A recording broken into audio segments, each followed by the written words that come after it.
Muy buenas tardes. Gracias por estar una vez más con nosotros en esta programación en español del Canal 17. Les saluda Pedro Corso de Radio Martí. Pero antes de iniciar esta charla con Juan Dircye del Comité Judío Americano, yo quisiera darle las gracias a Al Chicoy por habernos cambiado el estudio, el set. Como ustedes están viendo, tenemos nuevos asientos, nuevos taburetes, como diríamos en un campo cubano. Así que vamos a disfrutarlos como disfrutamos los que teníamos en el pasado. Juan, muchas gracias y bienvenido por estar acá. Un gusto. La primera que espero que sea una de muchas. Gracias por la invitación, Pedro. Juan, en estos momentos, y pudiéramos decir que prácticamente siempre, Israel está en las noticias. No en el lugar que muchos de nosotros quisiéramos, o sea, hablando de paz, comprensión, entendimiento, sino que lamentablemente está por lo regular, o porque ha sufrido un atentado brutal por parte de grupos terroristas, o porque ha tenido que atacar a una facción terrorista. En fin, pocas veces vemos en la prensa cosas buenas, como comentábamos hace un rato. Vemos cosas tristes. Y quisiera que en esta oportunidad tú nos hablaras también de esas cosas tristes, porque lamentablemente no se pueden obviar, pero que también nos hablara de los éxitos de Israel, de los esfuerzos que hace Israel por ayudar a sus vecinos y en particular a su rival, no digo enemigo, a su rival casi eterno, a la organización palestina, a la autoridad palestina, que ambos, por lo menos sectores de ambas partes, hacen esfuerzos por lograr llegar a un acuerdo de paz. Bueno, vamos a empezar tratando de retrotraernos un poco en el tiempo y volver al momento en que las Naciones Unidas en 1947 aceptan lo que es el plan de partición que divide el mandato británico en la tierra de Palestina en dos entes territoriales. Una que estaría bajo el mandato de la comunidad judía y una bajo el mandato de la comunidad árabe. Inmediatamente, el liderazgo judío de aquella época decide que a pesar de que no obtienen el 100% de sus intereses territoriales, era mejor recibir lo que estaba proponiendo la comunidad internacional y crear un Estado judío independiente. No nos olvidemos que esto pasa 2 años después que termina la Segunda Guerra Mundial y el Holocausto, donde son asesinados 6 millones de judíos por la falta de un Estado que los haya podido acoger en su momento también. Sí, un mundo totalmente convulsionado, sometido a una crisis muy profunda y conmovido también por esta situación del Holocausto. Absolutamente. Entonces decide el liderazgo judío aceptar esta propuesta y trabajar positivamente en la creación de un Estado judío. A diferencia de esto, los líderes de los países árabes deciden rechazar la propuesta de Naciones Unidas y empezar a boicotear y a torpedear de todas formas posibles la materialización de esta iniciativa. Tal es así que en mayo de 1948, en el momento en que David Ben-Gurión declara la independencia del Estado judío independiente, los aviones de los países árabes empiezan a bombardear Tel Aviv tratando de aniquilar cualquier intento de independencia judía.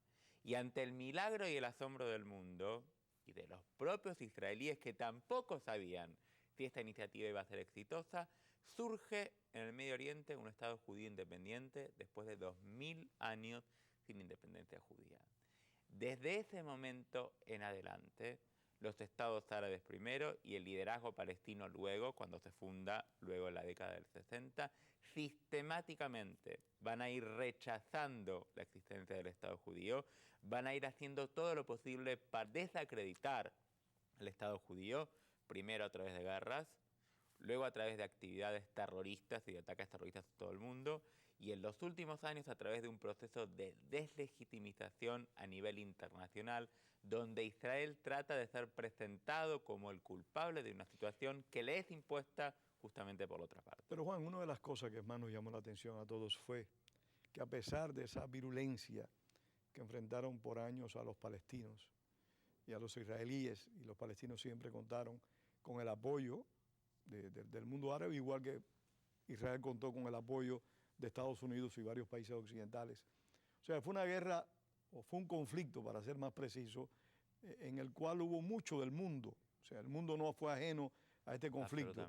No es como cuando hay una guerra entre dos países africanos, que por lo regular esos dos países se destruyen y el mundo apenas se entera. O Absolutamente. sea, ese es un lugar de foco, un Es un lugar de lugar de foco y atención. aparte en el contexto de la Guerra Fría, no nos olvidemos que Israel era aliado, el aliado número uno de Occidente. Sigue siendo Y el sigue aliado siendo, número uno pero en el Occidente allí. contexto de la Guerra Fría, mientras los países árabes y el liderazgo palestino se entrenaban en Cuba y eran aliados de la Unión Soviética, incondicionales de la Unión Soviética, Israel era el único país que apostaba al trabajo con Occidente. ¿Por qué?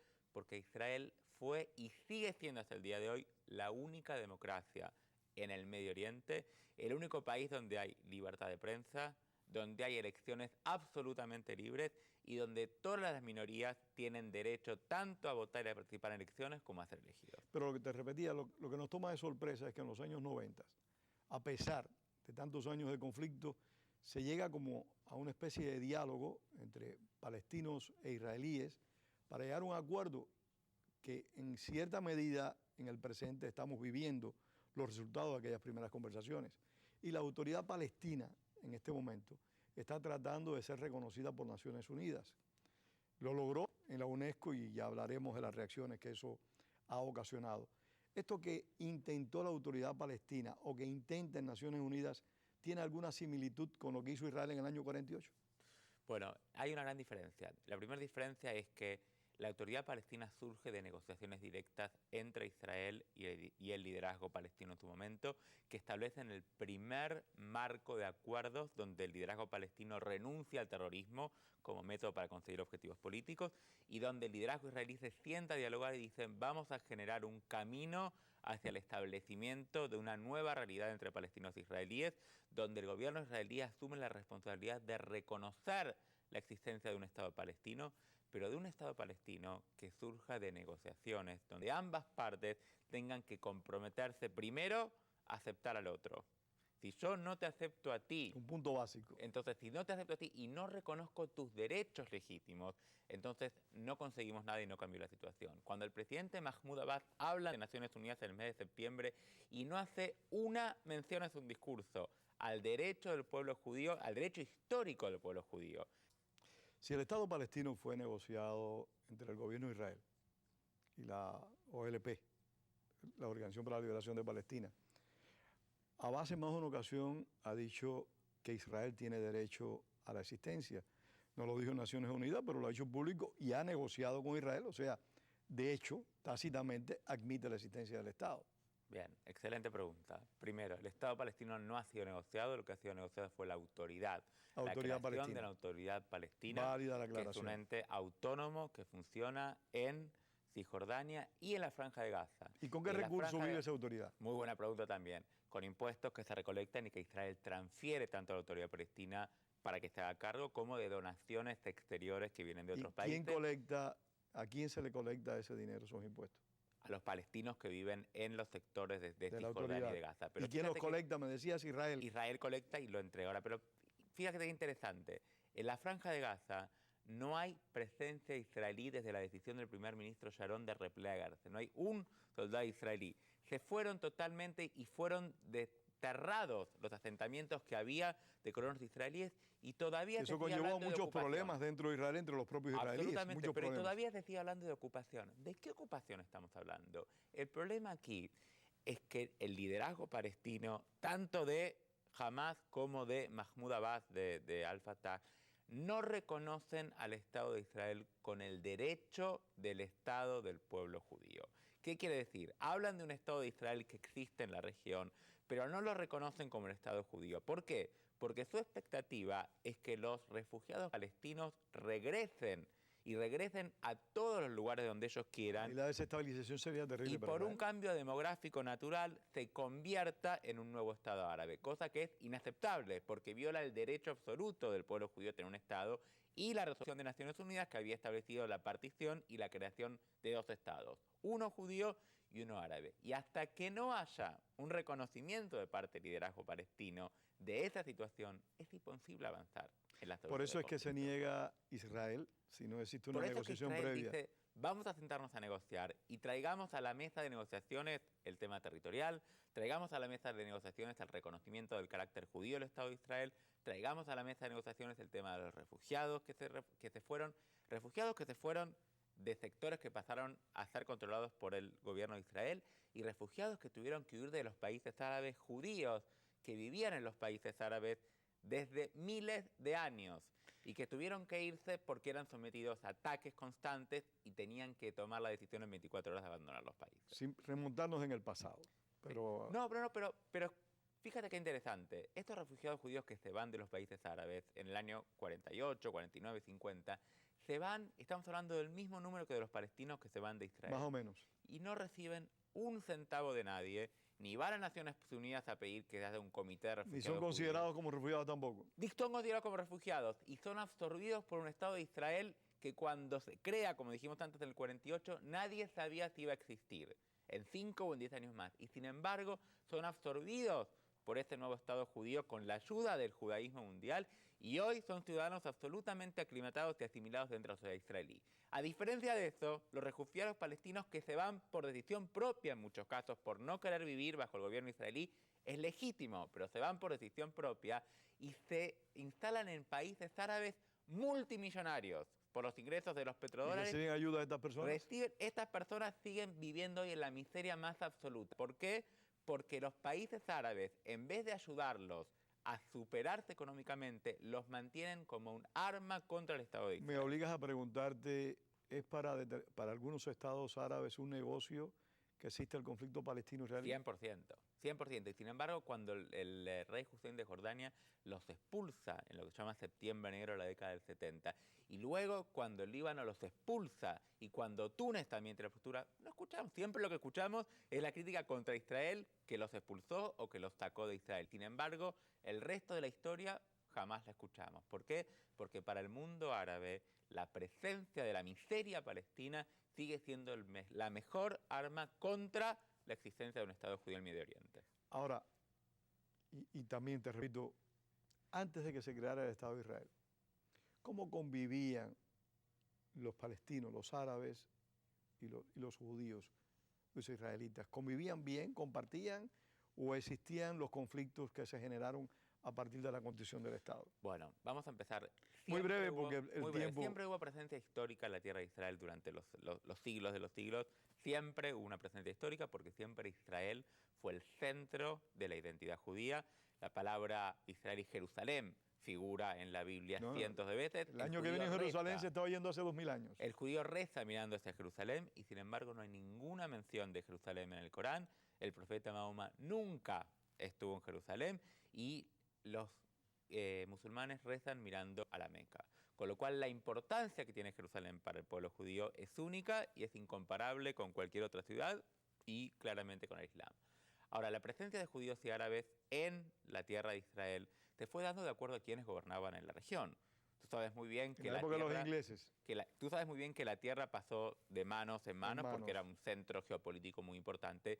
Y bajo el gobierno inglés, los ingleses le prometen por escrito a los judíos que se va a declarar un Estado nacional judío en la tierra de Israel. A partir de ese momento es cuando... Esa fue la declaración de Balfour, La declaración Balfour, exactamente. A partir de ese momento es cuando los líderes árabes temen que esto se convierta en un Estado judío, en una tierra de los judíos y que deje de formar parte del gran mundo árabe. Entonces, y empieza el conflicto. En este caso los palestinos, como diría Voltaire, si Dios no existe habría que inventarlo. Es que y los árabes han inventado el conflicto palestino en tu perspectiva. En ese momento no existían los palestinos.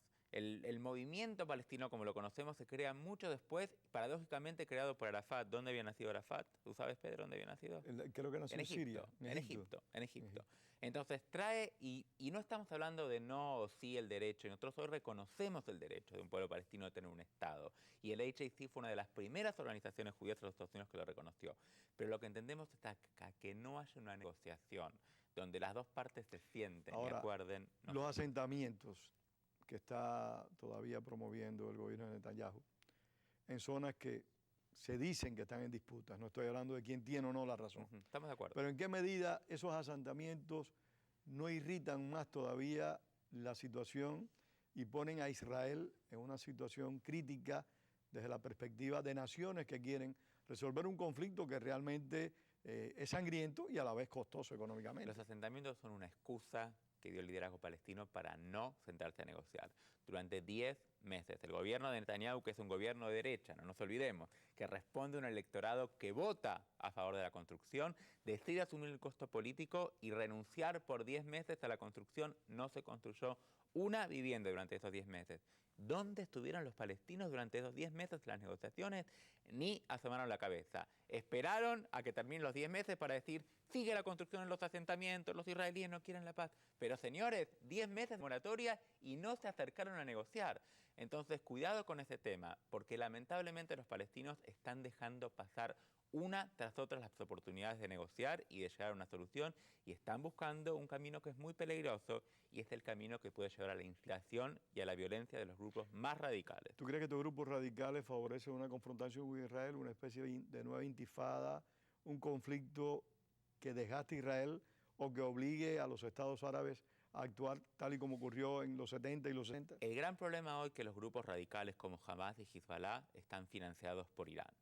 Irán en este momento se ve acorralado, todos sabemos el proyecto nuclear de Irán que está muy avanzado y en los próximos días vamos a conocer más detalles sobre este tema. Cuando Irán sienta que la presión es insostenible, va a hacer todo lo necesario para generar un nuevo estallido de violencia contra Israel y diversificar la atención. No nos olvidemos que todos los días están cayendo cohetes sobre Israel, desde la Franja de Gaza controlada por Hamas, o cohetes que ocasionan muertes. Y no escuchamos a las Naciones Unidas decir, paren los cohetes, dejen de tirar los cohetes. ¿Por qué el mundo no responde ante este ataque diario que se ve sometido el Estado? Las Naciones Unidas en muchas ocasiones son sordas, no solo en el caso de Israel, en el caso de Cuba, en el propio caso de Libia. O sea, el hecho de que el gobierno de Gaddafi fuera miembro del Consejo de Derechos Humanos de Naciones Unidas, que Cuba, que China, que Arabia Saudita formen parte del Consejo de Derechos Humanos de Naciones Unidas, demuestran la poca sensibilidad de los organismos internacionales con los países que padecen dictaduras. Es que lamentablemente esos organismos están controlados países que no son democracias, países que son totalitarismos, países donde la libertad y los derechos humanos no son la piedra o la situación constante de todos los días. Entonces nos encontramos con que Israel es el único país en el Medio Oriente donde hay derechos humanos y que se convierte en una amenaza para todos los regímenes totalitarios de la región, que temen que en algún momento estas ideas revolucionarias de democracia y derechos humanos puedan llegarse a convertir también en una realidad en el mundo árabe. ¿Tú crees que Mahmoud Abbas y el grupo que le rodea están sinceramente convencidos de la necesidad de negociar un Estado palestino con Israel, pero que están en alguna medida prisioneros de los grupos extremistas? Creo que esa es la gran pregunta de este momento. Mahmoud Abbas era una persona que se lo veía con una convicción. Se veía muy racional. Se veía muy racional y con una convicción personal de avanzar en las posibilidades.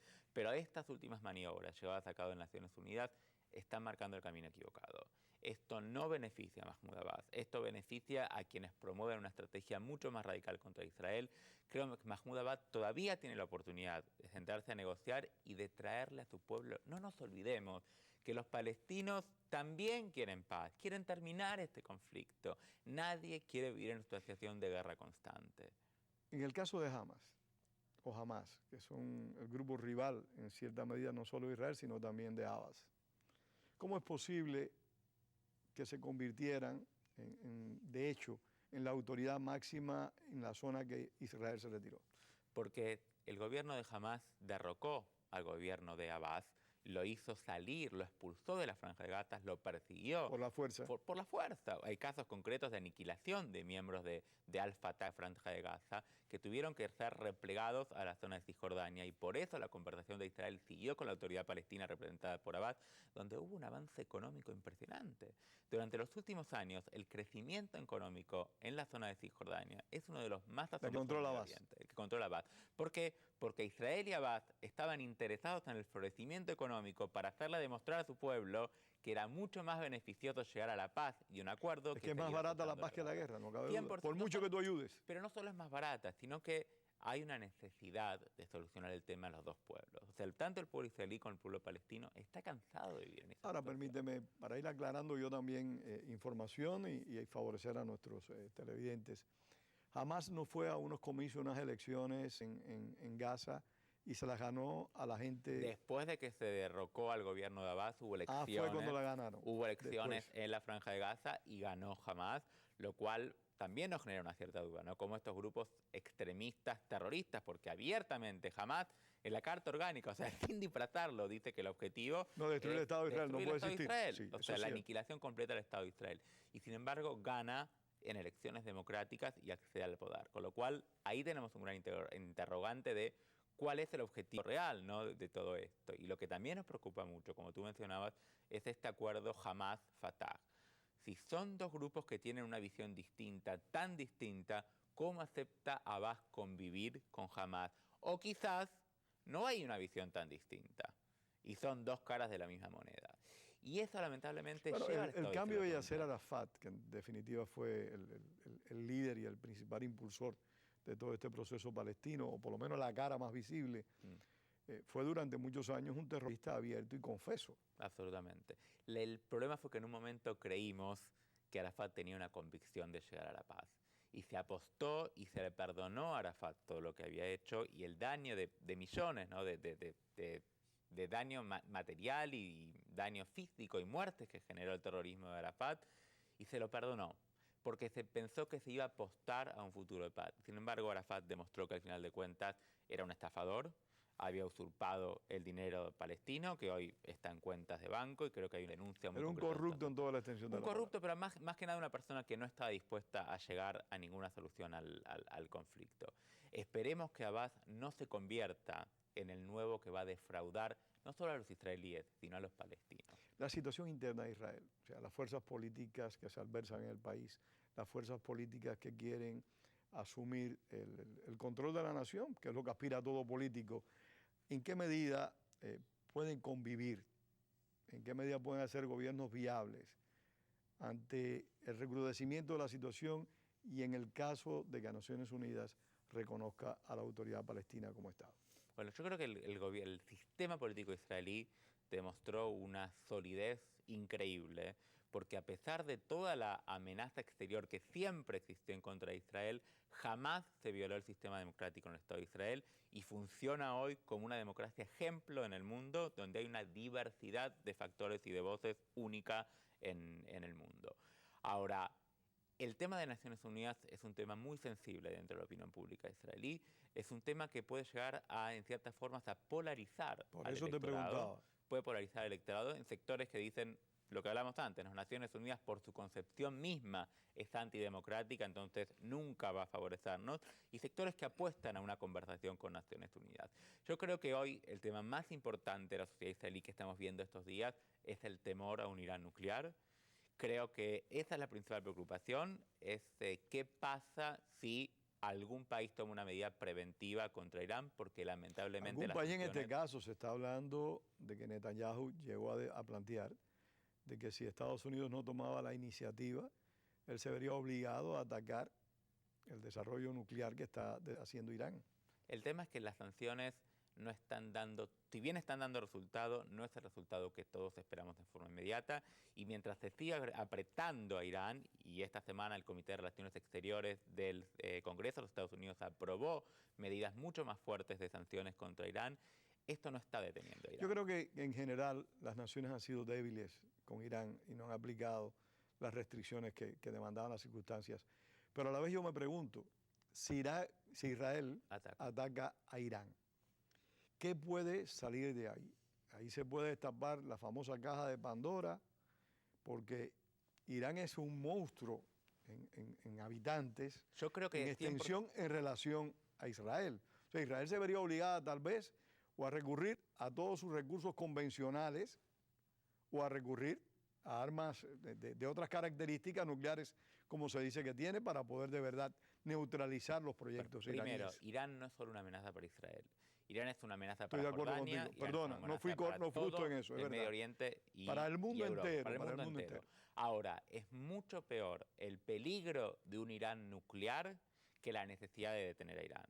Irán con armas nucleares es un factor de desestabilización absoluto. No, es un peligro, es un loco suelto. Y no solo un loco, sino que es un loco que demostró que utiliza el terrorismo. No nos olvidemos del caso AMI en Argentina. Seguro. No nos olvidemos de Hezbollah y Hamas en el Medio Y Oriente. lo que sigue pasando en el Líbano. Es lo que pasa en el Líbano, exactamente. Entonces sabemos que no es solo un loco lindo, un loco teórico o un loco en potencia. Es alguien que demostró que está dispuesto a llevarlo a la Pero si Israel recurre a todo su potencial bélico, porque a quien va a atacar es a un gigante en relación a sus dimensiones, ¿qué podría derivar ahí? Yo creo que si hay un ataque de Israel es un ataque que es consensuado o por lo menos permitido por las grandes potencias que están a favor con esta medida y que me imagino y espero creer que tienen un plan de contención para limitar la repercusión que pueda haber.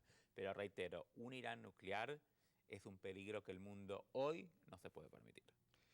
Yo estoy de acuerdo contigo, pero a la vez un conflicto iniciado unilateralmente por Israel podría provocar una reacción en el mundo árabe que las medidas de contención de Occidente tal vez no logren neutralizar. Pedro, el año pasado nos enteramos por Wikileaks que el gobierno de Arabia Saudita era uno de los que más presionaba a Estados Unidos para tomar una medida contra Irán. Pero también tenemos un príncipe de Arabia Saudita que ha ofrecido una recompensa 100%. para que secuestren a un militar israelí. Por lo tanto, en ese mundo pueden odiar a Irán, pero también pueden odiar a Israel. Yo creo que a Israel hay factores que lo van a seguir odiando porque Israel representa la modernidad, el progreso, la igualdad de hombres y mujeres. Un punto muy importante. Es un mundo que no quieren tener adentro. Lo que este mundo pro derechos humanos y democracia no puede permitir es de vuelta un régimen de los ayatolás que tengan el poder nuclear de apretar un botón y terminar la historia. Y eso no lo podemos hacer. Realmente la experiencia que se tiene con Irán es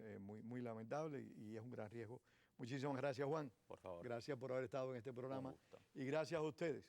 Gracias por haber compartido con nosotros su tiempo. Como siempre, esperamos que el programa haya sido de su agrado. Y la próxima semana le prometemos, pues, tratar de hacerlo mejor. Tengan todos muy buenas tardes.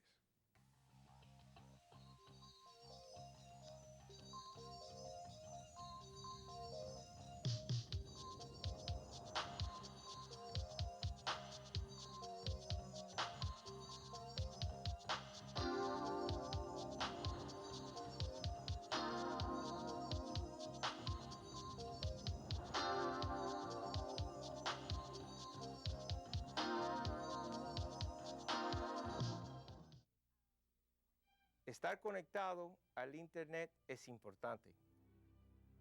Estar conectado le ayuda a aprender. Estar conectado puede ayudar a conseguir un trabajo. Estar conectado puede ahorrar dinero. Estar conectado mantiene su participación. La Escuela Pública del Condado de Miami-Dade le insta para conectarse. Los 100 Sones Cubanos es un documental el cual da nueva luz a uno de los géneros musicales más populares de Cuba, el son. Los 100 Sones Cubanos explora los 100 sones más conocidos de Cuba. Sintonice domingo, noviembre 27 a las 7 p.m. y vea los 100 Sones Cubanos en su canal 17, WLRN.